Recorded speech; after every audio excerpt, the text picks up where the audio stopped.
عيش السرايا أكلة رمضانية بتبرد على القلب بعد الفطور. شو من الآخر وصفة تاكلها الختيار اللي ما لها أسنان ترجع صبية طيبة كتير كتير. شوف الوصفة بالكامل لا تنسونا منها. نور الهلال الله يسعد أقبل. أيامكم يا حبايب القلب. بدها بعد الفطور فنجان قهوة، وشو بدها أكلة حلو مرتبة. اعذروا شو هي. اليوم جايبكم وصفة حلو قديمة كتير، اسمها عيش السرايا، مو عش السرايا، اسمها عيش السرايا. أكلة حلو كتير طيبة وكتير قديمة، من زمان أيام السرايا كانوا يسووها وياكلوها. شوفوا ما أحلاها، سريعة وسهلة. عنا هون لتر حليب، عنا علبة قشطة، 4 معالق نشا، يعني نص كاسة سكر، ماء الزهر، عنا توست. هلا هاد بيجي في منه محمص، في منه بيجي نص تحميصة. نحن لازم نحمصه، بس شو بدنا نساوي أول شي بدنا نحمصه، بدنا نقيم الأطراف هدول مشان يطلع كتير طري ونحمصه من الأطراف. هلا انتو الصينية اللي عندكم موجودة بالبيت. هلا انتو بدكم في عالم تحط صواني كبيرة، في عالم بايركس، في عالم ايه. انا اللي عندي بدي احجبهم فخارات، يعني انا بدي اقصهم مكعبات. شايفين هيك بنقصهم على قد الصينية اللي عندكم انتو، شلون ما بدكم تشتغلوا فيها.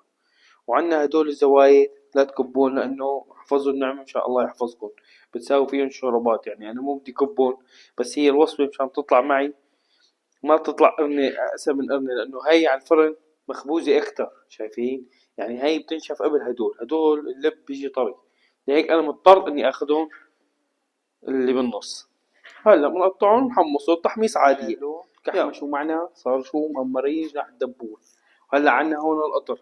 القطر هلا بحط لكم كل شيء انا بالكابشن بحط لكم اياه، بس هذا قطر بيجي خفيف. شايفين؟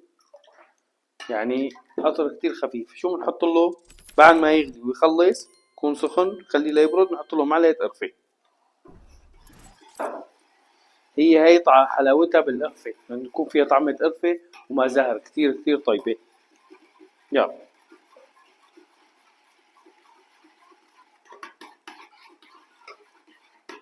فين، انا ما بدي اياها تضل كتير تغلي على الغاز، لانه اذا غليت القرفة على الغاز طعمتها كتير تطلع تقيلة. نحن بدنا اياها بس تنكيها. هلا نحط هيك،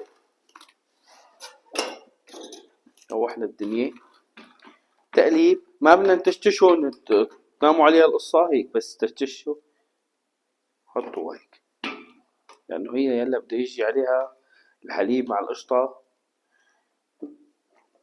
هلا انا مثل ما قلت لكم هي السكب اختياري، بدكم اياها كبيرة بتساووها، بدكم اياها صغيرة على حسب الموجود عندكم. عندكم فخارات تحطوا فخارات.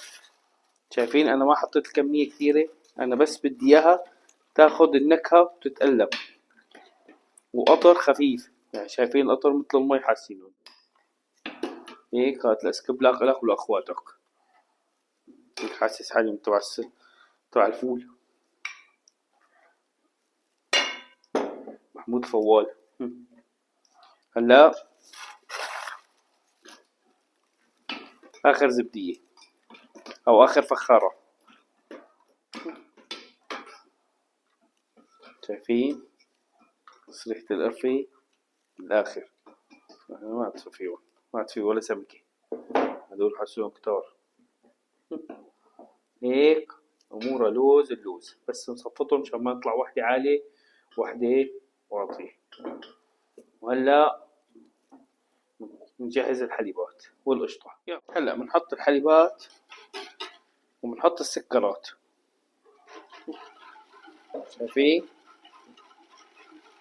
هلا شايفين هيك حطيت السكرات. هلا بحط النشا كله على البارد، يعني حطوهم كلهم مع بعض، بس القشطة بنخليها آخر شي بس هيك.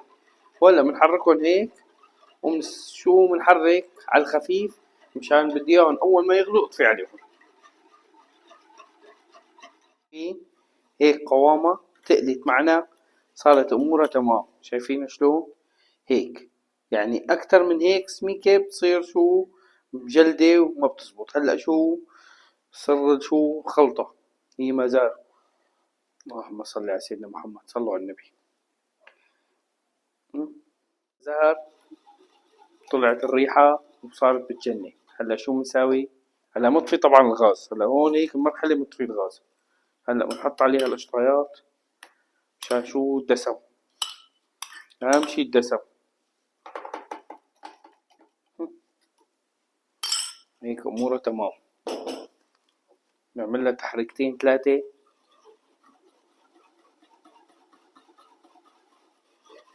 هيك بنبلش نسكب. هيك بعد ما صبيناهم بنخليهم شوي لتهدى تبرد، بس تبرد ناخذها على الثلاجة، بس تبرد بنزينها ونبلش أكل. يلا هيك طلعوا معنا من التبريد، شايفين لي ما أحلاهم. هلا شو بدها؟ هلا هي من الأساس بيسووا لها صوص كراميل، بيحطوا لها عليه خطوط كراميل بتتزين، بس أنا عندي مو موجودة، بدي أحط لها شو دليل حالك هيك بس مشان شو ديكوريشن. هيك أمورها طيبة. شوفوا لي على الجمال وصلوا لي على النبي. شايفين لي ما أحلاها؟ كتير حلوة. اسمها عيش السرايا مو عش. وهيك هلا مرحلة شو الواحد بده يدوق، بس هو الواحد ماسك شوية ضيط، يعني مش كتير، يعني نص نص، نصي من هون ونصي من هون. يعني ضيط على الأكل وضيط مو على الأكل، فسفوسة. هلا بنقول بسم الله. هلا على حسب إذا عجبتني القصة بكمل، بس تدوقت كتير يعني 200 بس، مشان كل أنواع مش هالشي بس. شوفوا لي هيك ما أحلاها. شايفين لي تغرفوا مو بيطلع القشطة لحال والحليب والتحت التوست، لا أنا حطيتها كلياتها شقف مشان أنت تغمس وتدوق. بسم الله.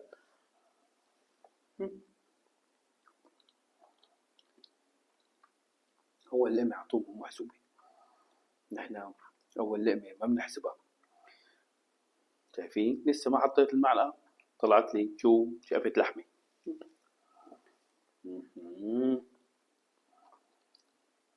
هلا الواحد بلش شوي يستطعم، يعني نصي نص، نصي نص.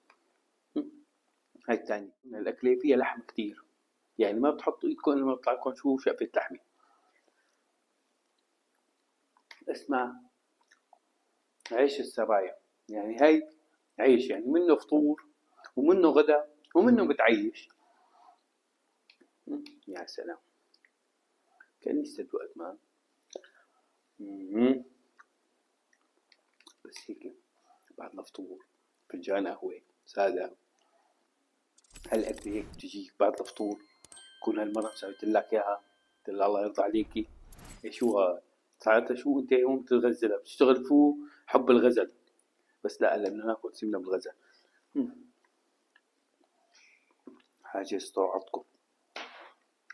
مخلص الزبدية وفخارة يا رد زبدية. شايفين إياها؟ أكلة باردة بامتياز، بتفوز نمبر 1.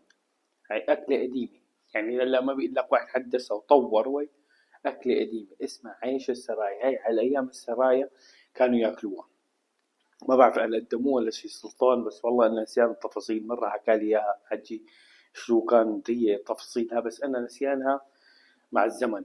بس هي تقدمت لسلطان، بس ما بعرف صدقا، اللي بيعرف يكتب لي بالتعليق لمين تقدمت بالضبط.